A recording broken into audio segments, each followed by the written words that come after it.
Welcome, everyone, to a Monday morning episode of the Call Sheet Podcast here at the Fans First Sports Network. I'm your host, Kevin Smith. It is our Monday morning Game Balls show where we give out game balls to some of the top performers, whether they are individuals, concepts, teams, situations, whatever it might be, awarding game balls to the most exciting performers of the previous weekend. And what a weekend it was. Divisional round football did not disappoint.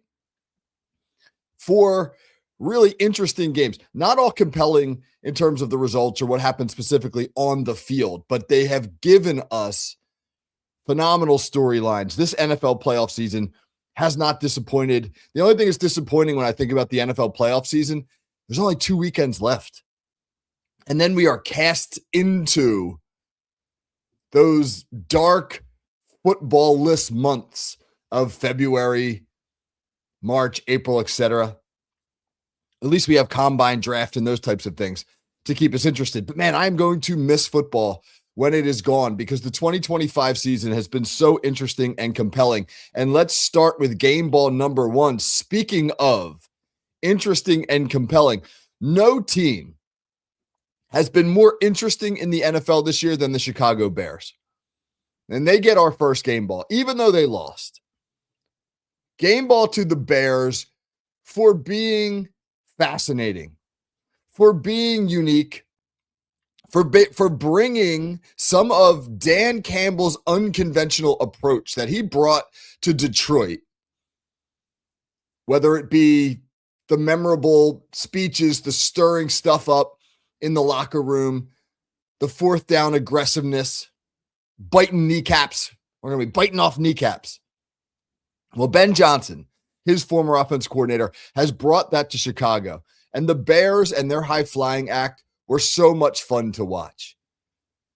7 fourth-quarter comebacks this year, most in NFL history, and almost the most miraculous of all of them on Sunday, when Caleb Williams, who I'll get to in just a moment, pulled off a 4th and 4 play for the ages, retreating 26 yards behind the line of scrimmage before launching a ball that was caught by Cole Kmet for a game-tying touchdown in the final 20-some seconds of that game. He ran back 26 yards behind the line of scrimmage before launching that pass. According to Next Gen Stats, the odds of him completing that pass when he launched it in that situation were less than 1%. It is the furthest behind the line of scrimmage a pass has been completed in the NFL since they started to look at that statistic in 2016. The Bears were so much fun because A, you just didn't know what to expect. B, they were never out of it. And C, you just got so used to the Bears being bad that it was fun to watch them actually be good. I texted a couple of my friends yesterday and I said, the Bears are fun to watch. And I don't know if I've been able to say this in 40 years. If you got to go back to Ditka and the 86 Bears, give me a period where the Bears were interesting. Maybe watching Devin Hester run kickoffs back for a brief time there in that 2006 or so window. But other than that, the Bears have been decidedly uninteresting for 40 years. But now they're one of the most fantastic teams to watch. The style of play, the toughness, the attitude, the who the heck knows what Ben Johnson is going to do now.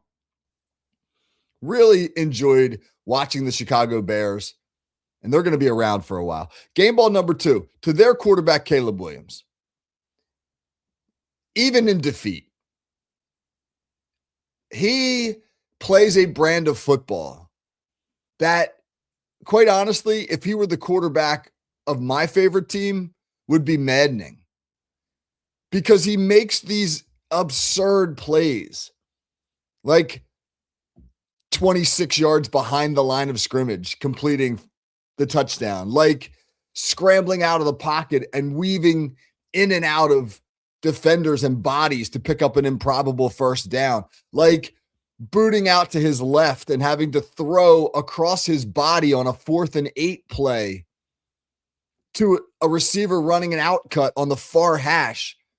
Impossible pass to complete, and yet manages to do it like he did in last week's comeback win over the Green Bay Packers.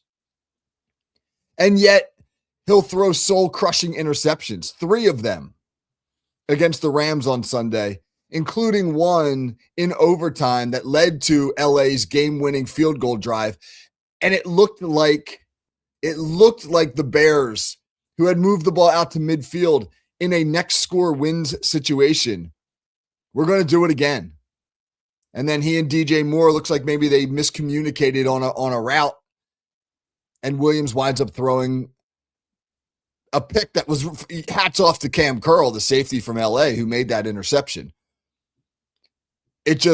Caleb Williams is a roller coaster ride, but he has been so much better under Ben Johnson, and you have to think that the ceiling is quite high for him. He may, in the end, be one of those quarterbacks who just will break your heart in the big spot over and over again. We've seen those guys at times in the past.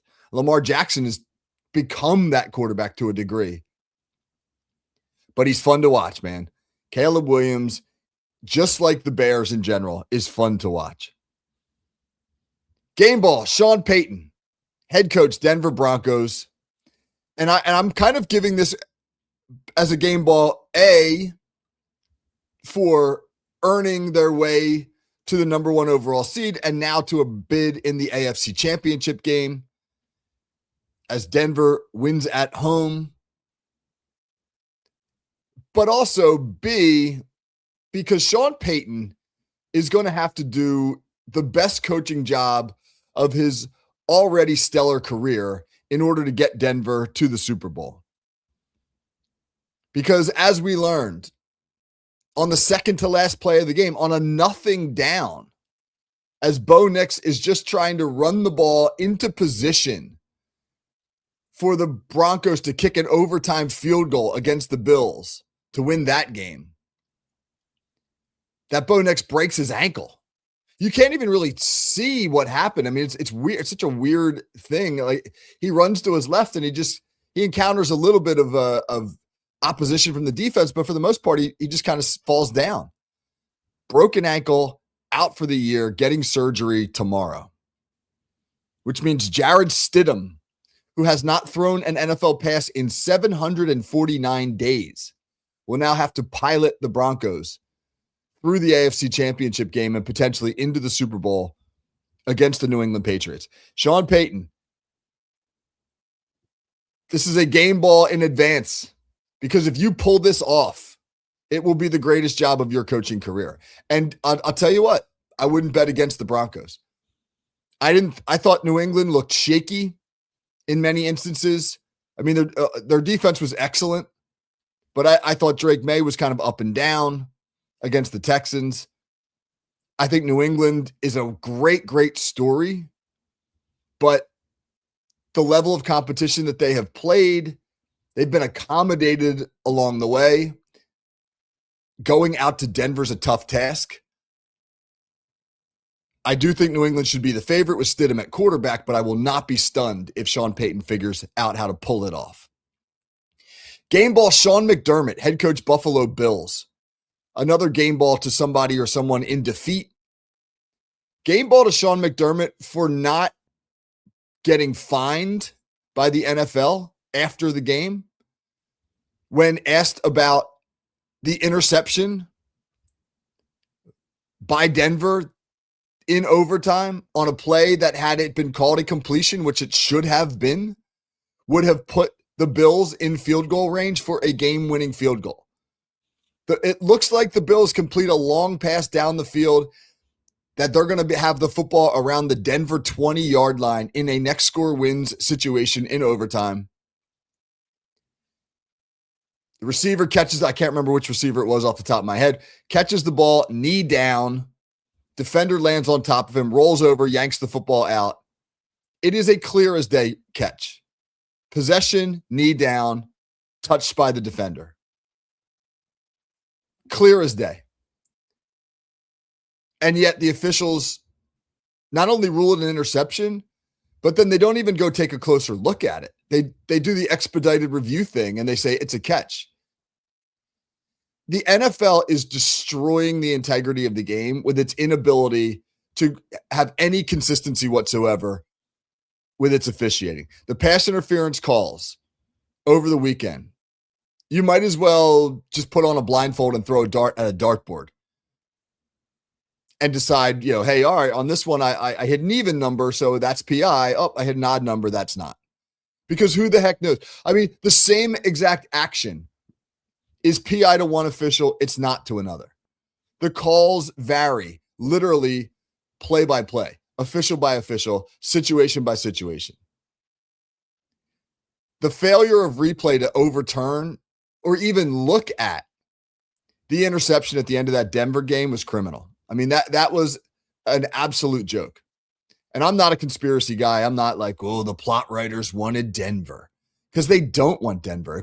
If you're a plot writer, if the NFL's fixed, you want the Bills. They are clearly the team with the most intrigue and the greatest heartbreak story, and the one much of America is pulling for. America's not pulling for cranky ass Sean Payton. It's not script writers, it's incompetence. Game ball Sean McDermott for not absolutely losing your mind, which you had a right to do, for maintaining a degree of self-respect. Is that what it is? And that's probably the wrong way to phrase it. Decorum.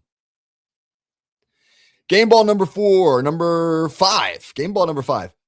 Here's a name you may not know. Aden Durde. Rhymes with birdie. Aden Durde. Does anybody know who Aden Durde is? If you do not, you're probably not alone, but you should, because he's going to be a hot name, if not this year in the head coaching cycle, then certainly very soon. Aden Durde is the 46-year-old British resident who is the defensive coordinator for the suffocating Seattle Seahawks defense, the number one defense in the NFL, number one in total defense, number one in scoring defense.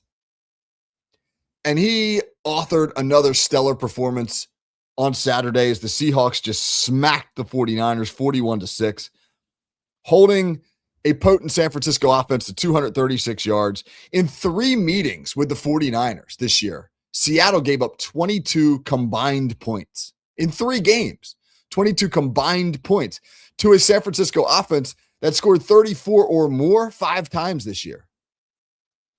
They just shut down Kyle Shanahan and the 49ers. Aden Durde, he's a really interesting story. Born in England, played played for the Scottish Claymores of NFL Europe, if anybody remembers NFL Europe. He got his coaching debut with the London Warriors of a European football league, eventually made his way across the pond, landed a job as the D-line coach with the Cowboys, now the DC of the best defense in the NFL. And he's got an interview with the Cleveland Browns for their vacant head coaching job. Aden Durde is probably going to be an NFL head coach, if not this season or this cycle, then certainly soon. Fascinating story. Game ball number 6, 4th downs. 4th down, you are the most fascinating down in football. You are to downs what the Chicago Bears have become. You are fascinating. Why are you fascinating? Because who the hell knows what's going to happen now on 4th down? Our team's going to go for it? Are they going to punt the ball? Are they going to go for it from their own 28-yard line? Are they going to go for it from the other team's 20-yard line and just say, field goals, the hell with them? The casual nature of coaches today when it comes to points blows my mind. The analytics has got them so, wrapped up in hey, 4th and 2, the book says go for it. They pass up points all the time. I'm fascinated by it. In this weekend's 4 games, the NFL offenses went 8 for 16 on 4th down. The Bears were 3 for 6. And you might say, hey, 50%, that's not bad. But when you consider the fact that all 3 of their misses, all 3 4th downs they did not convert, came from inside LA's 25-yard line, including 2 plays from inside the 10. They left 3 short field goals on the field. And in a game that you lose in overtime, obviously any points squandered are costly. 3 times they passed up a short field goal to go for it. 3 times they failed. I don't think Ben Johnson has any regrets about that whatsoever. 0 regrets. That's just the way that they live. But it's great when it works. When it doesn't, it's pretty darn costly. 4th down. Who knows when you're going to go for it, when you're not in the NFL these days? It used to be a down that was predominantly used to trot out the punters. Now, all the rules are off. All right, let's wrap it with this. Game ball, final game ball. John Harbaugh and Kevin Stefanski, 2 veteran NFL coaches, 2 highly successful NFL coaches. Harbaugh won a Super Bowl in Baltimore, 18 years on the job there, where the Ravens were a model of stability and a perennial playoff contender. Stefanski, 2-time NFL Coach of the Year in Cleveland, of all places, one of the toughest places to coach. The 6 years Stefanski spent in Cleveland was the longest run by a Browns head coach in 40-some years. You have to go back to Marty Schottenheimer in the 1980s and early 90s for a guy who lasted longer in Cleveland than Kevin Stefanski. They have been hired to new jobs. John Harbaugh in the Big Apple with the Giants. That will be a very interesting job for him. He certainly has some talent on the offensive side of the ball, really on both sides of the ball. That defensive line is stocked. On the offensive side of the ball, he has what looks like a franchise quarterback in Jackson Dart. Some pretty good receivers. Wan'Dale Robinson, Malik Neighbors. Some darn good running backs in Tyrone Tracy and Cam Scatterbu. Going to have to do some work with the offensive line. But the Giants appear set up for success. I can see the Giants potentially, with Harbaugh at the helm, authoring a Jacksonville Jaguars type turnaround. Maybe even a New England Patriots type turnaround, where you go from 4-13 to 13-4. It's not inconceivable right now for the Giants.